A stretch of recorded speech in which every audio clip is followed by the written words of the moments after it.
সবরই একটা করে ফল খায় কেন?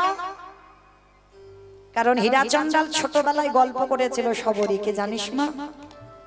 রামচন্দ্রের শত্রু তো রাবণ। কি গো মাইরা, তাই বলছেন তো? রামচন্দ্রের শত্রু রাবণ। রাবণ কিন্তু সবরই তো ছোট, ও জানে রামের শত্রু রাবণ, আর শুনে রেখেছে রাবণ শত্রু।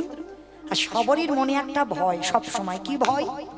যদি রাবণরা যে আমার রামকে মারবার জন্য গাছের মধ্যে বিষ দিয়ে দেয়, আর যদি আমার রামচন্দ্র 14 বছর বনবাস কালে যদি ওই গাছের ফল পেড়ে খায়, তাহলে তোমার প্রভুর মৃত্যু হবে। সবরই প্রত্যেকটা গাছের ফল নিজে খেত। কেন? মরণ যদি হয় আমার হোক, আমার প্রভু যেন ভালো থাকে। এটাই তো ভালোবাসা, তাই না? এই যে এই কদিন আগে গরম গেল, এত গরমে কম এসি বিক্রি হলো।